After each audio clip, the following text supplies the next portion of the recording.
नमस्कार माता भगिनींनो, ज्या माता भगिनी अंगणवाडी सुपरवायझर ह्या पदाची तयारी करत आहेत, मी स्पेशली अंतर्गतच्या संदर्भामध्ये बोलतोय आज. कारण आज जो नवीन जी-आर आला आहे, त्यामध्ये तुमचं जे अगोदर आपण व्हिडिओ बनवला होता, की त्यामध्ये सांगितलं होतं, की तुमचं जे वयाचा क्रायटेरिया आहे, ज्यांची सेवा 10 वर्ष पूर्ण झाली आहे आणि ज्यांचं वय अगोदर 45 होतं, ते एज बार झाले होते. पण कोर्टाच्या निर्देशानुसार गव्हर्नमेंटने महाराष्ट्र सरकारने एक जी-आर काढला होता, ज्यामध्ये तुमच्या वयाची अट शिथिल केली होती आणि ती 50 वर्ष केली होती. तसंच तुमचं जे पदवी पाहिजे होती अगोदर, तर ते फक्त 12वीवर आणलं होतं. हा आपण व्हिडिओ बनवला आहे आणि आता त्या संदर्भामध्ये नवीन घडामोड झाली आहे. ती अशी, की ज्या महिला इलिजिबल झालेल्या आहेत, म्हणजे ज्यांचं अगोदर एज बार झालेल्या होत्या, तर त्यांना आता नवीन फॉर्म भरायला, म्हणजे जी अंतर्गतची शहरी प्रकल्पाची जाहिरात आलेली आहे अंगणवाडी सुपरवायझरसाठी, तर त्यांच्यासाठी आता गव्हर्नमेंटनं नवीन फॉर्म भरण्याची लिंक चालू करून दिलेली आहे. आजचाच जी-आर आहे, तर त्या अनुषंगानं तुम्हाला मार्क किती पाहिजे हे मी सांगण्यासाठी उभा आहे. बघा, आजचाच जी-आर आहे 5 ऑगस्ट 2026, म्हणजे मला वाटतं कालचं आहे.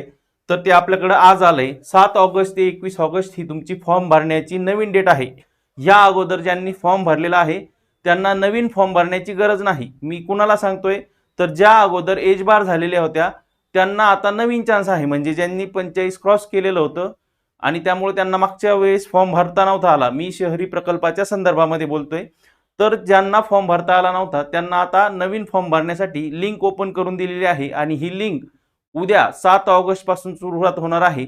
तर ती 21 ऑगस्ट पर्यंत तुमची लिंक चालू असणार आहे. त्या अगोदर थोडं बघा, तर मागच्या वेळी जी 102 पदांच्यासाठी सरळ सेवेची जाहिरात आली होती, बघा 102 पद होते सरळ सेवा एक्झाम मध्ये आणि त्यासाठी जवळजवळ 90,000 फॉर्म आले होते. इथं आता बघा, इथं थोडंसं कॉम्पिटिशन महिलांसाठी कमी असतं. हे सरळ सेवा आहे, मी सरळ सेवेच्या संदर्भामध्ये सांगतोय. का बरं कॉम्पिटिशन कमी असतं?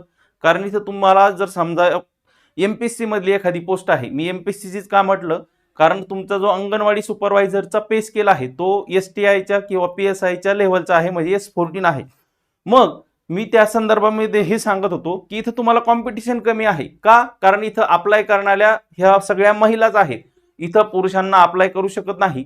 तर मागच्या वेळेस जी सरळ सेवेची जाहिरात आली होती 102 पदांच्यासाठी, त्यामध्ये जवळजवळ 90,000 फॉर्म आले होते आणि त्याचा कट ऑफ जो होता तो ओपनसाठी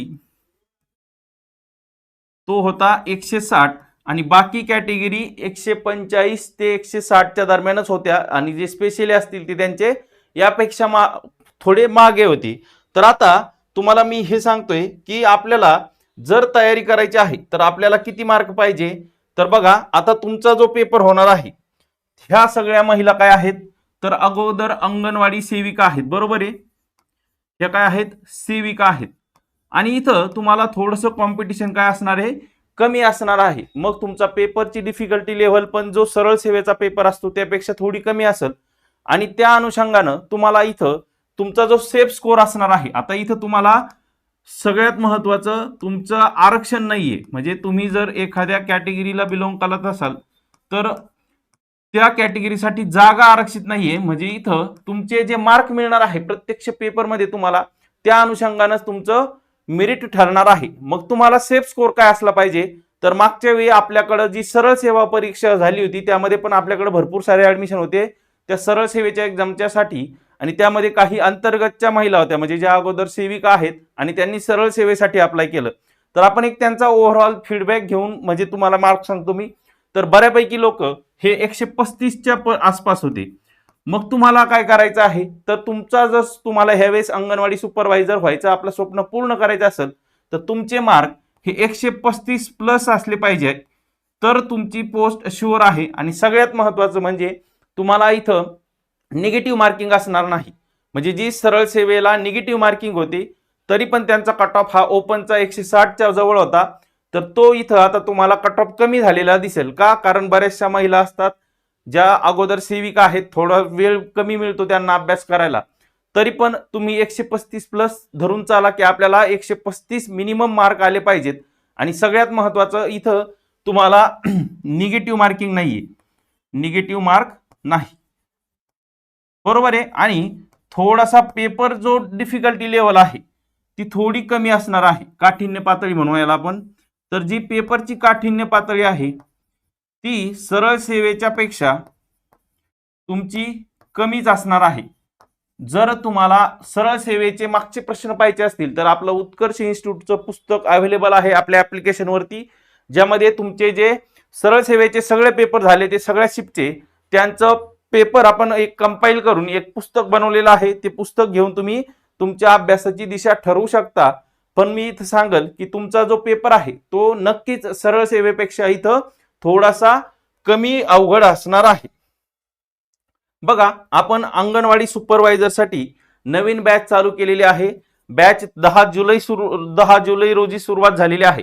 जर कुणाला बॅच परचेस करायची असेल आणि त्यांचा डाऊट असेल की मग याच्या अगोदर जे लेक्चर झाले, आता जवळजवळ 1 महिना होत आलाय, मग याचं काय करायचं, तर आपल्या ऍप्लिकेशनवरती सगळे लेक्चर अवेलेबल असतात. तुम्ही जर बॅच परचेस केली, समजा आज परचेस केली, तर तुम्हाला 1 वर्षाची व्हॅलिडिटी त्या बॅचमध्ये मिळणार आहे.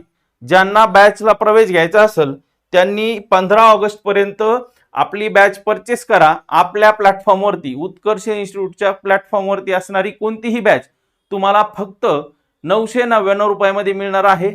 जर बॅच परचेस करायची असेल तर त्यांनी उत्कर्ष इन्स्टिट्यूटचं ऍप्लिकेशन डाउनलोड करायचं किंवा ऑफिसचा जो नंबर आहे 9793924141 यावरती जर तुमचे काही डाऊट असतील तर तुम्ही